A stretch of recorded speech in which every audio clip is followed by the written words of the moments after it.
CGTN, China Global Television Network.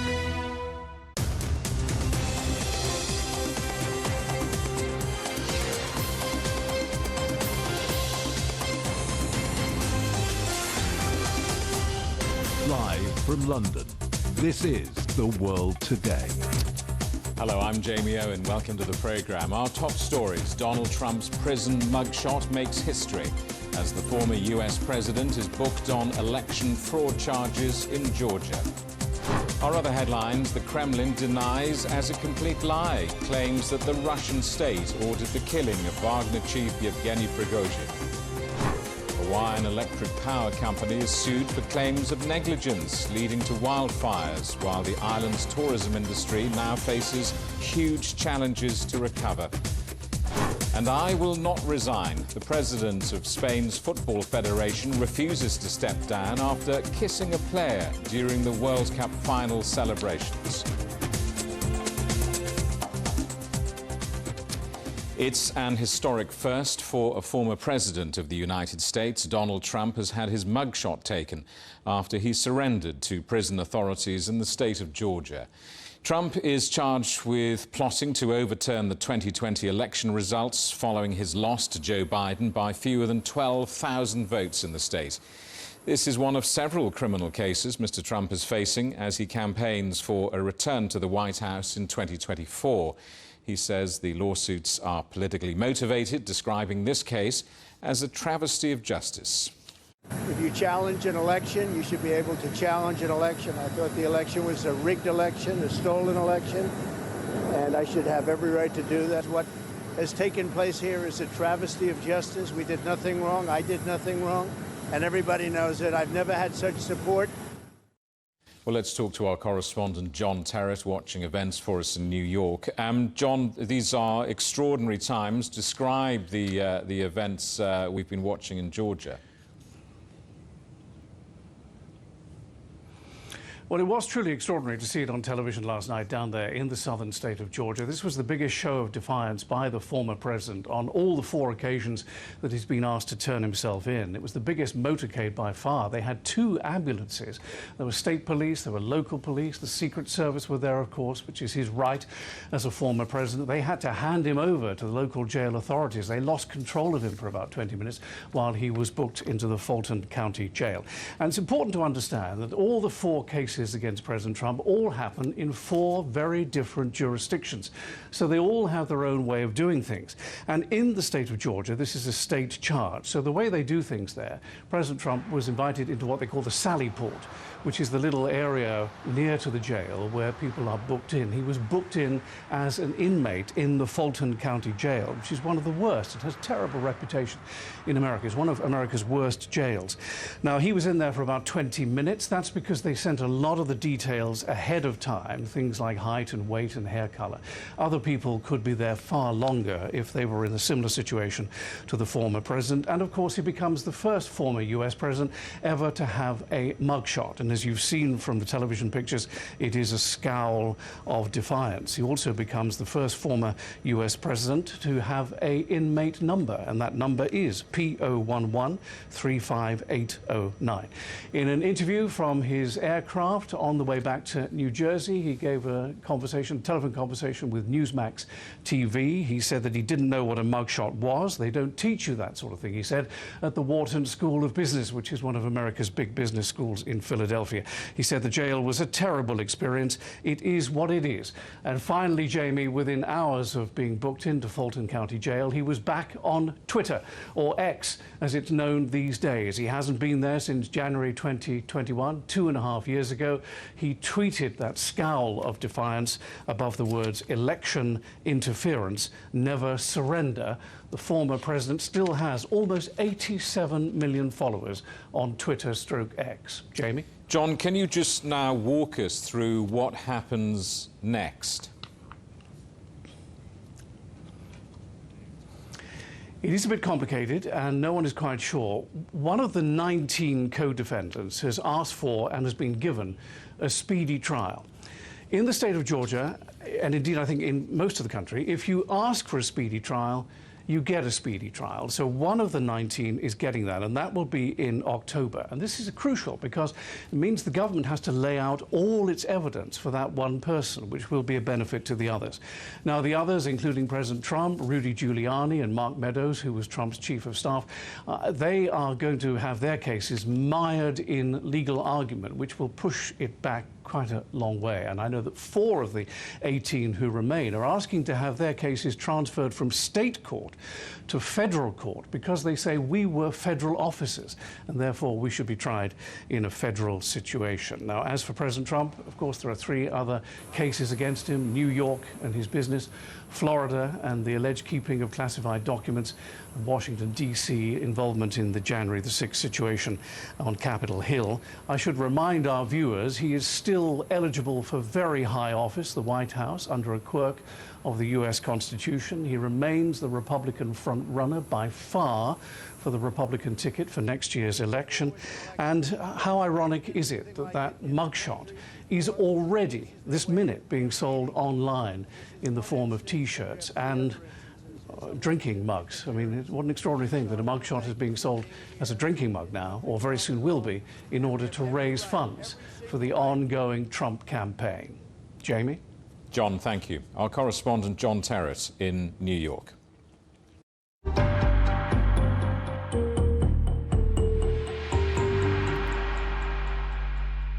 The Kremlin has denied that the Russian state gave the order to kill Wagner chief Yevgeny Prigozhin. Investigations are continuing into the cause of Wednesday's plane crash over Moscow, in which the Russian mercenary leader is believed to have been killed. Let's talk to our correspondent Dasha Chernyshova in Moscow. Dasha, what is the latest from the Kremlin on the apparent death of Prigozhin? Well, indeed, the Kremlin has dismissed as lies any discussion and any speculation the Kremlin could be behind the reason and the causes of the plane crash, which apparently carried Yevgeny Prigozhin, the head of Russia's Wagner military group, on board. The Kremlin has said that an official investigation is ongoing and Moscow will be expecting the results to shed the light as to what has happened. Again, the Kremlin has reminded that the future of the Wagner group is very difficult to be predicted. The Kremlin spokesman Dmitry Peskov has reminded that legally the group does not exist. That's the conundrum in which the group is there, but legally there is no such entity. And also we have heard the Russian President Vladimir Putin talking about the investigation. We understand that the president is expecting to see the results. We know that the wreckage of the plane has been taken away from the scene where the plane has crashed. This is in Tver region, which is almost halfway between Moscow and the Russian capital. The Russian president was also talking about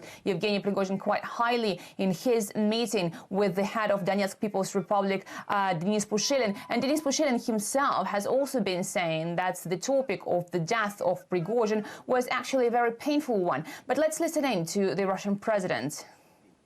I have known Prigozhin for a very long time, since the early 1990s. He was a man of complicated fate and he made serious mistakes in life. But he achieved the right results, both for himself and, when I asked him, for the common cause, as in these last months.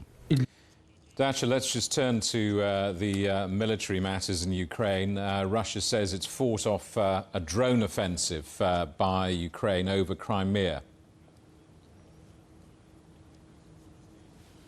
Well, that's right. We understand that a large-scale offensive by the Ukrainian drones has been attempted. 42 drones were involved. 33 of them have been intercepted by the Russian electronic warfare, and 9 have been shot down by the Russian air defenses. Now, we understand that these attacks are intensifying in frequency as well as in scale. Early in the day, we have heard about an attempted attack by the S-200 missile that has been reworked against Russia's Kaluga region. The missile was intercepted.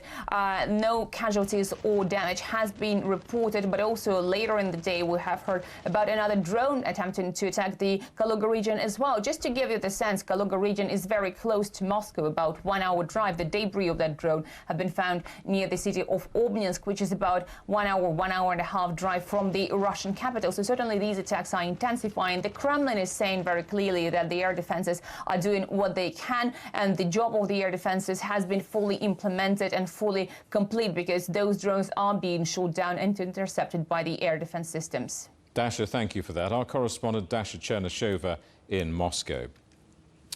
Well, in many parts of the world, he's considered a war criminal and a mass murderer. For those paying respects at the Wagner headquarters in St. Petersburg, he's a hero. In many towns in Russia, some people have been paying their respects to Yevgeny Prigozhin, the head of the Wagner private military company.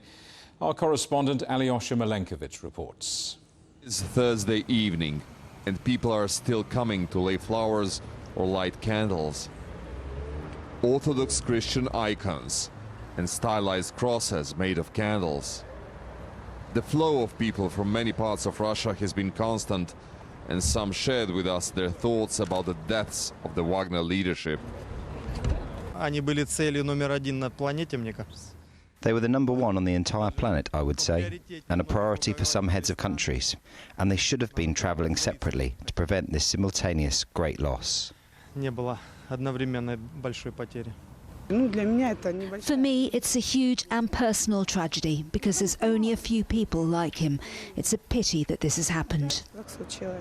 As speculations about the causes of the plane crash circulate in Russia, people here demand to know more about what exactly happened. But there are more issues that need to be addressed soon. The question that remains to be answered is, what next for the Wagner mercenary group? Will they continue their existence and operations? And if yes, under whose command and ownership? Currently, the Wagner Group has 4 known ongoing military operations around the world. 2 in Africa, 1 in Syria, and 1 mission in Belarus, where it's training local military. At the moment, there are no Wagner operations in Ukraine. Alyosha Malenkovich, CGTN, St. Petersburg. Food and humanitarian aid are piling up at Niger's border after Western African bloc ECOWAS imposed sanctions. Food prices have been driven up by these measures, which include closing borders and cutting off the electricity supply. The United Nations has warned that the crisis in the country could significantly worsen Niger's food insecurity. France's former president is to stand trial over allegations of illegal Libyan funding for his 2007 election campaign. Nicolas Sarkozy faces charges of corruption after allegedly taking money from the late Libyan dictator Colonel Gaddafi. Investigators say more than $54 million was delivered to Sarkozy from Libya to fund his bid for re-election. That's more than double the legal limit and violates French rules on political financing. The United States Department of Justice is suing Elon Musk's rocket and satellite company SpaceX. It's alleged the firm discriminated against refugees and asylum seekers in its hiring practices. Meanwhile, SpaceX and NASA's next astronaut launch has been pushed back. The Crew 7 mission is now expected to take place and take off on Saturday. You're watching CGTN. Still ahead, international consternation continues as Japan releases water from the Fukushima nuclear power station into the Pacific Ocean.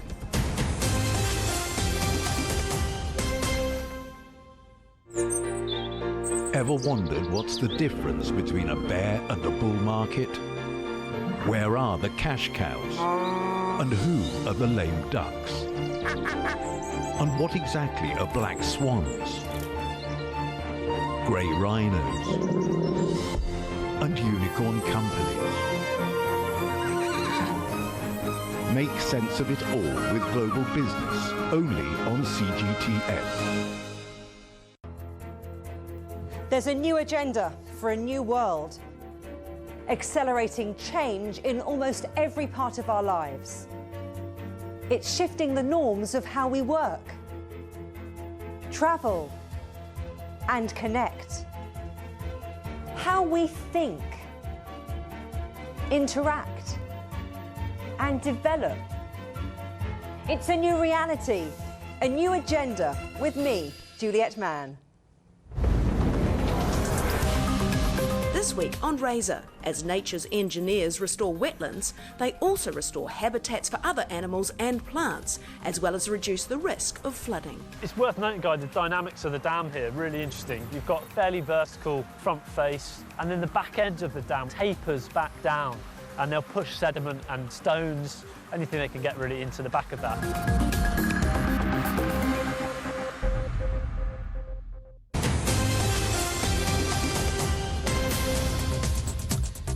Hello, welcome back. A reminder of our top stories. Donald Trump's prison mugshot makes history as the former United States president is booked on election fraud charges in Georgia. Our other headlines: the Kremlin denies as a complete lie claims that the Russian state ordered the killing of the Wagner chief Yevgeny Prigozhin.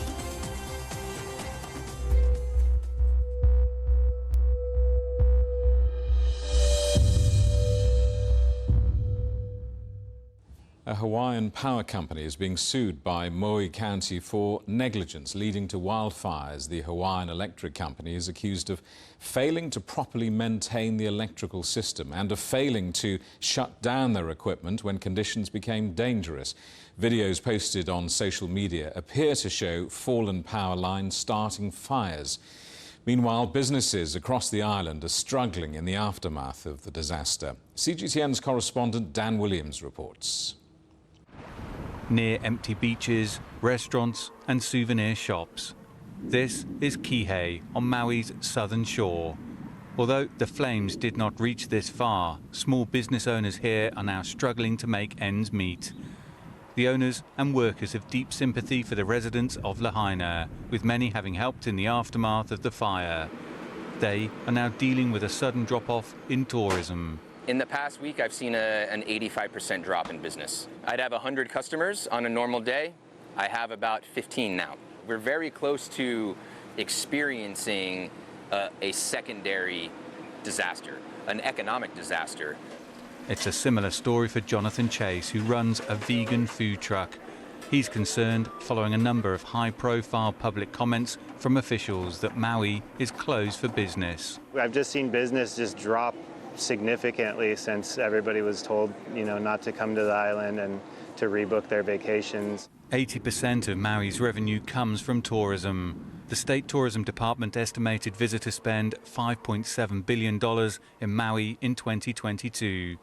But air traffic is currently down 81% compared to this time last year. This is Boss Frogs. Wendy speaking. How may I help you? Wendy Frog runs an activity booking center and snorkeling rental store. You're being told that Maui's closed. We are not closed. We are very much open, and we're open for business, and it feels like a second victimization because we're all here waiting on the tourists, and they're not here. Business owners here say the economic impact across Maui following the wildfires is a huge concern for the sector.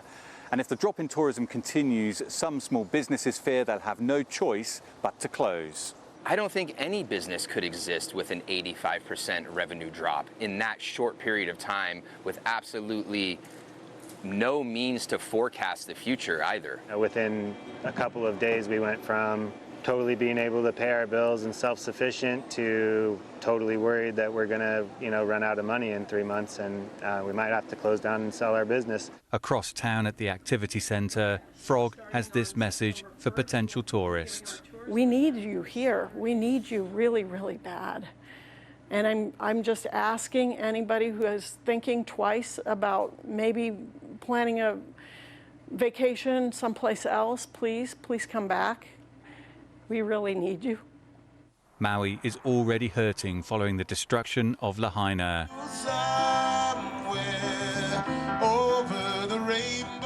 But that recovery could be hindered by a further economic disaster.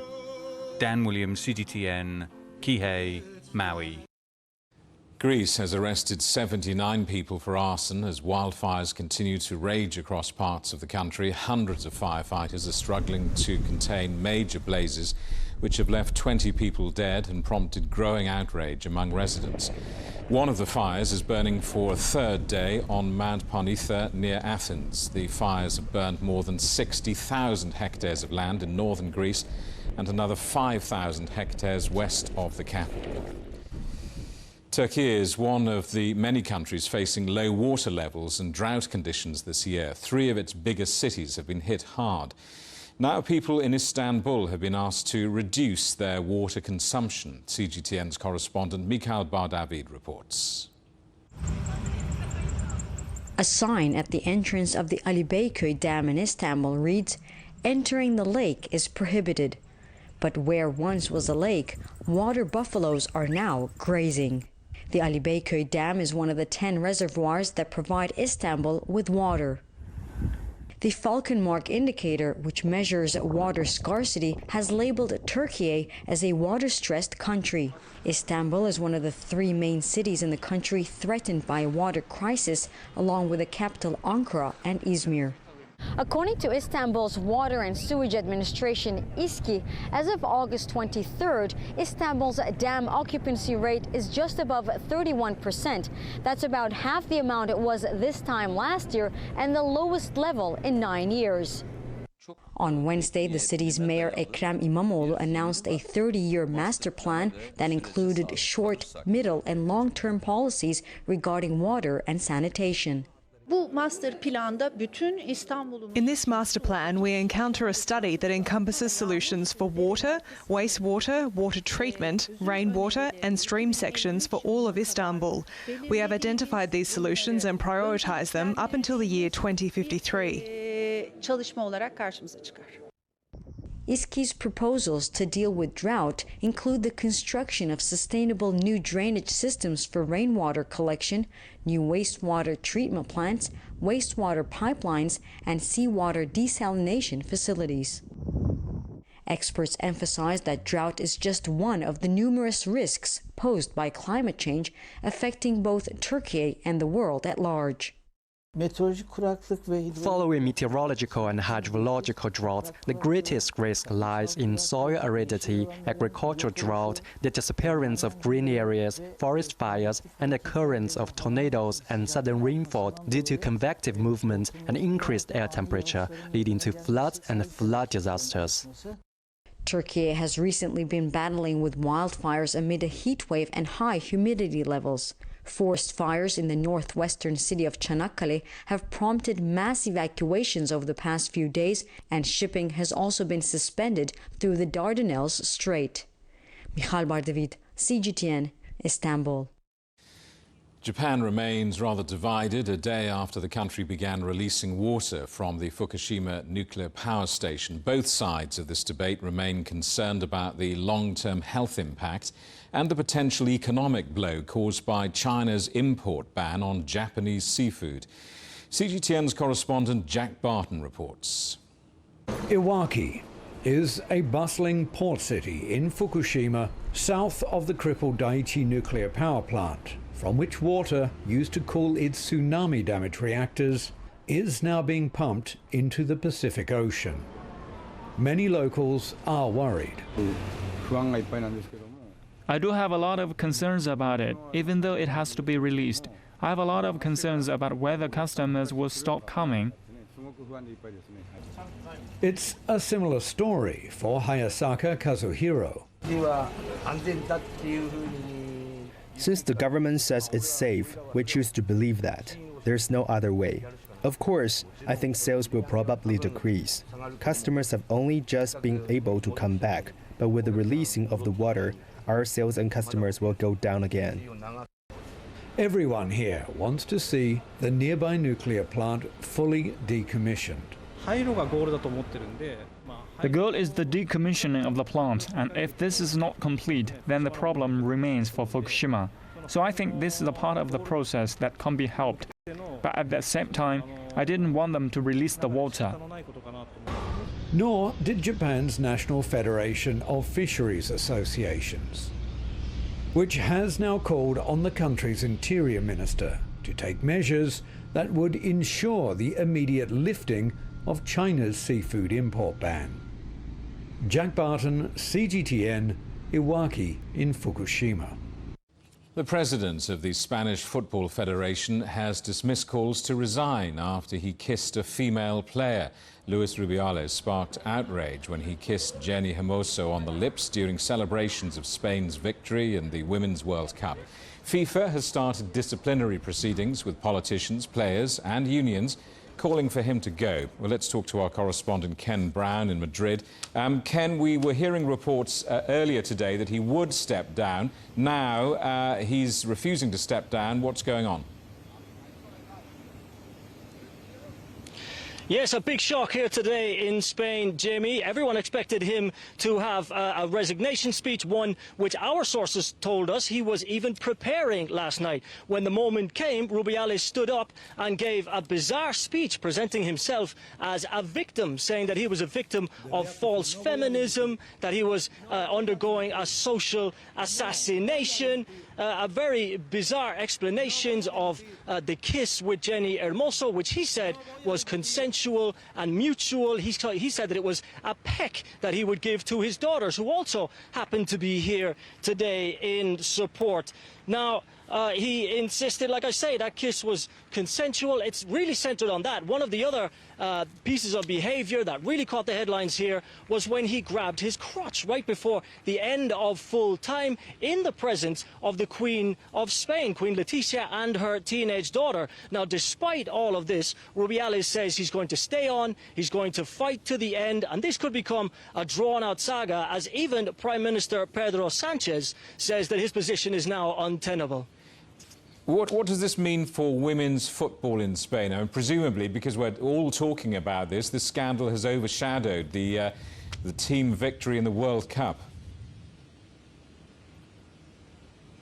Well, that's definitely the saddest part of this ordeal, that we should be here talking about this historic achievement of this amazing group of women who won Spain's first ever Women's World Cup. But instead, we're not talking about them, we're talking about him. Now, yesterday in Barcelona, you could hear fans at the Barcelona-Juventus friendly chanting, "Rubiales, go now." There's been a bit of disbelief here at Rubiales' lack of self-awareness. You know, this is a real problem in the game. Assault is really high among female footballers. A recent survey showed that 18% of women footballers have suffered some kind of sexual aggression in the workplace. So, like I say, a growing chorus of condemnation here in Spain. People like Carlo Ancelotti, the current Real Madrid manager, Rafa Benitez, Isco, the ex-Real Madrid star, who said that this was an abuse of power. And of course, rather than focusing on growing the game even further and building on this World Cup success, this could take up a lot of time, a lot of energy, and a lot of the resources in the Spanish Football Federation. Of course, it's a very bad look when you think that Spain has a joint bid in for the 2030 World Cup, along with Portugal, Morocco and the Ukraine. When someone like Megan Rapinoe is criticising you, then it's never a good look. A lot more to come on this story, Jamie. Ken, thanks for that. Our correspondent Ken Brown in Madrid. The headlines again. Donald Trump's prison mugshot makes history as the former United States president is booked on election fraud charges in Georgia. Our other headlines: the Kremlin denies as a complete lie claims that the Russian state ordered the killing of Wagner chief Yevgeny Prigozhin. And that is The World Today. Thank you for watching. We're back with more news at the top of this hour. Coming up next, it's World Insight. For now, from all of the team in London, it's goodbye.